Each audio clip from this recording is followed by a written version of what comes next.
Mayor Akepelu. All right. For the suspended governor of the Central Bank of Nigeria, CBN, Godwin Emefiele, it is possible for a man to shoot himself in the legs with inordinate ambition and high-handedness. After his suspension by President Bola Tinubu on Friday, Emefiele was arrested by the Department of State Services, DSS. Some allegations have been leveled against him, and his fate appears to be hanging. Meanwhile, Babajide and other guests on Journalist Hangout consistently criticized Emefiele for some atrocities he committed, especially the naira redesign policy and anchor borrowers program. Let's share some of the episodes with you.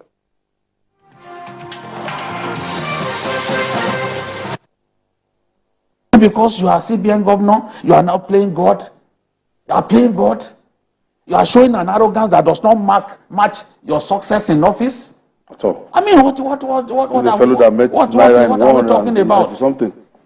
I see so much arrogance from a governor of a central bank. You want to blame your own failure on certain other things. He will go down in history as the longest serving CBN governor. It's been, why is he just doing it now? Why didn't it occur to him to have done this before now? And if you must do it, you got to give enough time frame. If the CBN governor were not someone who appears to be happy at the suffering of people, he should not have come up with this kind of unrealistic time scale. I'm saying that if we are a country where there is transparency, the CBN governor should be briefing Nigerians every week to say, this is how much we are printed. This is how much we are put in the bank vaults for them to distribute to Nigerians. But he knows in his heart of hearts, that they do not even have enough to distribute to Nigerians. Stop kidding yourself by saying you stand by Emefiele. Why are you even standing by Emefiele? Emefiele is the most incompetent CBN governor in Nigerian history, and I have the facts. Tell me any policy that Emefiele instituted that is a success today. Not even the anchor borrowers. What is it that he has done you can say he has acquitted himself competently? No. The CBN currently is a very incompetent government agency. Very incompetent. You said some people are hoarding. It's not our business. Our business is to see you fix the problem. If you can't fix the problem, you have failed. We all complain about this then, but it appears some people felt, but we wanted to do everything in 3 months. In this country, this is not the first time that we are changing, there are reasons why you change your currency, either for economic reform or whatever. I was looking for the exact reason for this. I could not get this, except that it was politically motivated, and you put the entire nation in this kind of because of who? Because of a man? Now. It was an act of callousness on the hapless masses. And people must behave needlessly, bearing in mind that they will account for their actions. Emefiele was behaving like, look, he could do whatever he liked because he had the president behind him. Yeah. Will the president be in power forever? The president will leave one day and you will be made to account for your actions.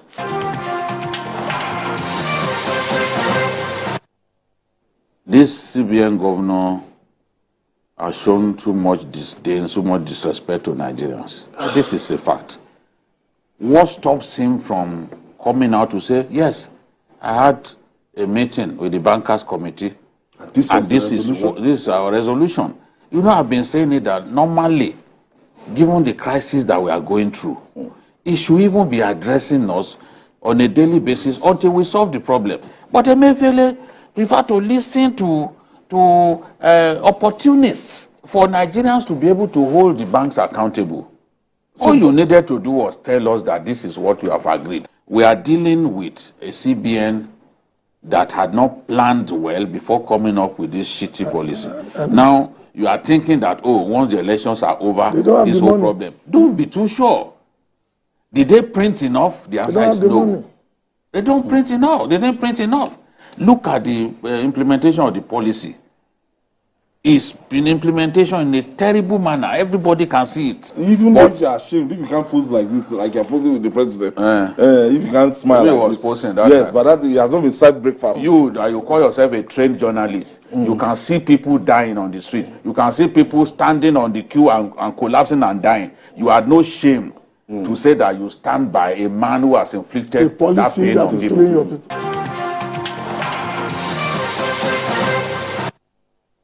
Today I would say congratulations to us. Yes. We stood against tyranny. Yes. We stood against bad policy. Yes. We stood against something that will impoverish our people. Yes. And for several weeks, several days, They called back us to names. back, they called us names. But today, we'll be vindicated. We stood by our people. The most important thing to do is to stand by the people at all times. How do you sit down in a studio and stand by a man whose policies have inflicted pains on our people, and you still have the cheek to be going around like a King Kong? Journalists who should be the conscience of the nation. They are the ones standing with Emefiele. Statistically, the most incompetent CBN governor in Nigeria is ever. You are standing by him. It's even the most politicized CBN I've ever seen in my life. CBN giving, aid to civil society organizations to come out, carry placards, to protest. CBN aiding media houses, paying their salaries through back doors. Paying not the media houses for life. We made the honestly for life. Civil society 5 million, paying 10 million, TV station 7 million to do live for 1 hour. For family. Civil society, the video game went well. They say they make a day. They gave him all sorts of names. Beyond that, congratulate myself and others there. We have been saying this thing from day one that this is a policy that cannot work. When I saw impotent arrogance was when Emefiele started by saying, I have no good news to tell Nigerians. Even after a Supreme Court people are going through pain, and you are saying that you are sorry, you have no good news. Who are you? I don't care. Who are you? No. Within minutes of the president's everybody said, well, the guy is on his own. And you know that by May 29, there will be a new kid on the block. Yes. Who will not take this kind of nonsense. And with all the problem that he's having with DSS, those ones have not taken their eyes off him. He has not declared. It was away for almost 2 months. Hoping for one country, saying that he was ill. The Americans to the Caribbean going around. No military will give him behaving as if no military will give him the protection. You have what? One car that is going around with him. Nobody come May 29. Nobody will approve those armored tanks. The for a CBN governor who is very partisan, who has shown that he's also interested. Somebody wanted to be president. How do you define partisanship? He went to court. 100 million naira form. He went to court in Delta to nobody should stop him. INEC not to stop him from contesting. Supposedly bought by why being CBN governor at the same time? From the failed Anchor program. 78% if he has any shame left, I expect him to tender his resignation letter. If he has honor, as tiny as the mustard seed, he should resign. That we got. What is it?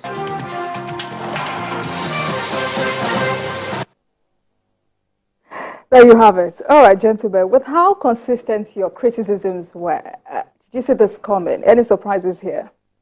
There is no surprise. I expected the DSS to arrest him. I said it there.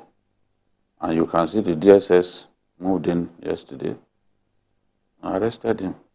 Took him all the way to Abuja. It wasn't the police. It was the DSS. He had a matter, unresolved matter with the DSS. And it was the DSS that picked him up, not the police. Not the police. Just this way that I reminded people. Because you are a CBN governor behaving like the best things in sliced bread. There is a president who is on his way out. You are behaving like nobody could do anything to you because you thought you had the heirs of a president that you consistently misled. Now there is a new man, an accountant. The way he will look at money matters is not the way the former man will look at it. Now, It's time for Emefiele to pay for his sins. And look, let's not kid ourselves. The days of running away from one Caribbean nation to another because you wanted to escape justice, those days are gone. And by the time they gave him assurances that he would not be arrested, he came back to Nigeria. But then President Buhari was on his way out. And the same DSS director who was looking for you is still in office. So are you surprised that the man moved in quickly and arrested him? No, I'm not surprised. I thought that, well, that Ashwaju will not stay one day longer without fixing the Emefiele problem. But the old man knew what he was doing, and he moved in when he thought it was the right time to move in. I've heard people say, oh, National Assembly should have validated or permitted the suspension. But people who talk like that clearly did not know that there was a case involving Sanusi, President Jonathan, and others. And the Federal High Court ruled that the president, though he does not have the unilateral power to remove a CBN governor, but he has power to exercise disciplinary control. And the disciplinary control includes suspension. Ashwaju and others know what they are doing. They have not infringed on any law. The president that he reports to has the power to exercise disciplinary control, in inverted commas. And that's what that president has done. You are being investigated. Okay, we suspend you so that they can thoroughly conduct their investigation without him interfering in a way that will ensure that the facts are not known. So that is what has happened.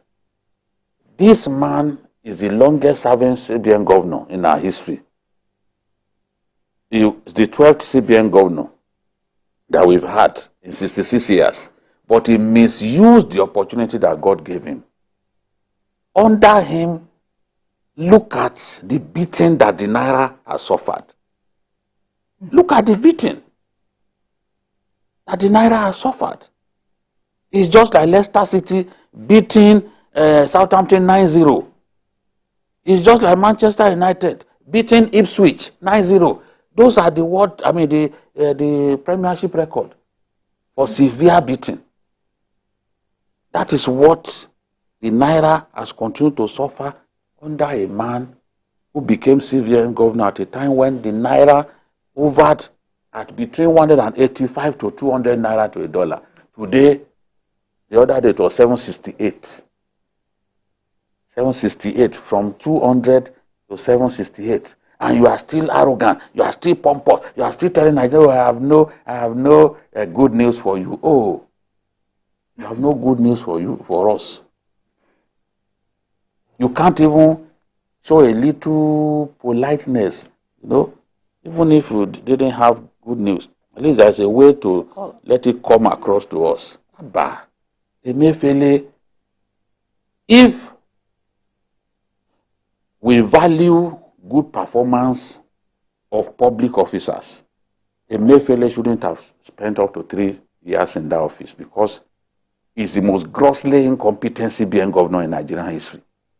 We were arguing with one of my proteges, and he said, I don't agree that he's the most incompetent. I said, just mention one person that he's better than. That was the end of the argument.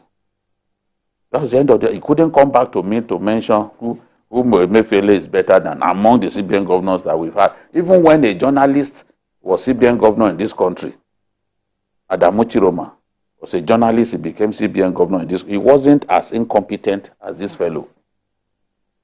This one combined both incompetence with sheer wickedness. Wickedness. It takes an extremely wicked soul to allow Nigerians to go through what they went through during the naira repainting exercise that they call naira redesign. People lost their businesses. People were dying. They couldn't send their children to school. They couldn't find money to send. For the first time in our history, naira was exchanging for naira. May God never visit us with an Emefiele again. Amen. Mayor, I have heard people say Emefiele should have resigned on the 29th of May. Is this some sort of overconfidence on his part? No, I don't think so. I think because his contract is time-bound, they're supposed to leave next year. And maybe will have thought they won't have allowed him to leave anyway. But Emefiele is somebody that is unbelievably incompetent.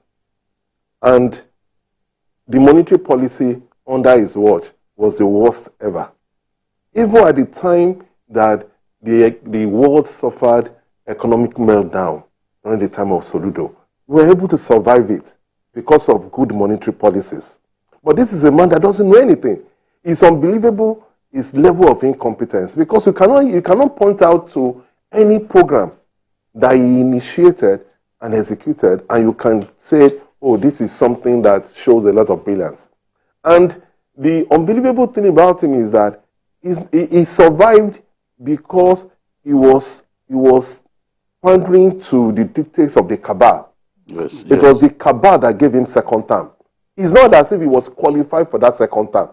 But what was he doing? He was giving them cheap foreign exchange.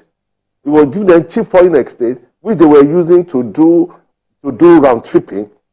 And if you remember, Sanusi complained severally to say, look, you cannot be doing this, because when you have these two exchange rates and you give people a lot of foreign exchange at the official rate, people were not doing anything. People were just rent seekers, and they just carry their portfolio, and because you want them to support you, and because you know that they were powerful within the power loop, you now start allocating foreign exchange to them. Those guys will now take it to the black market and just make billions without doing anything.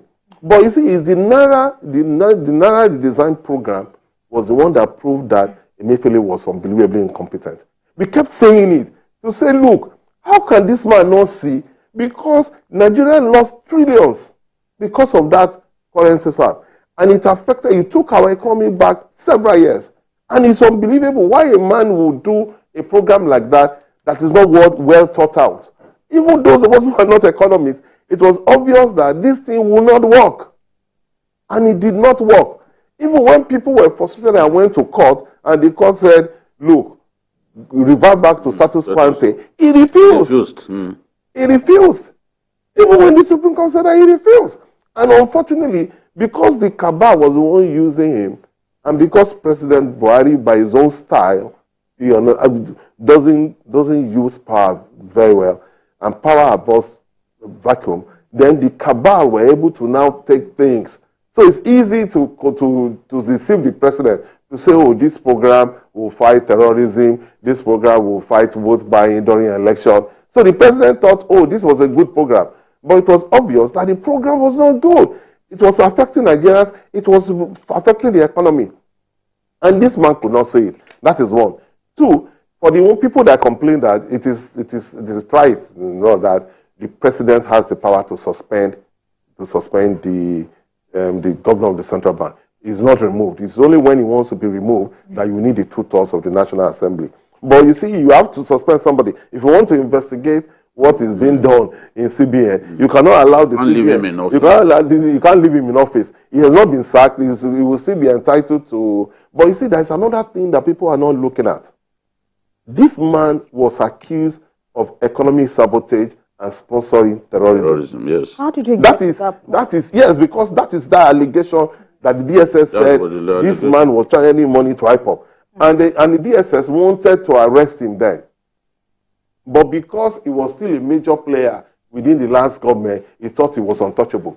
The chief of defense staff, who gave him soldiers, because when he came back, when he traveled abroad and he came back, the DSS wanted to arrest him. But the soldiers were around, the soldiers were the ones that gave him that protection, and they had to leave him. The chief of defense staff is still in office. But things have changed. There's a new sheriff in town. I see this. That's yes. Arrest. There's a new sheriff in town. So, because a new sheriff is in town, things have changed. All right. Gentlemen, thank you. Let's quickly move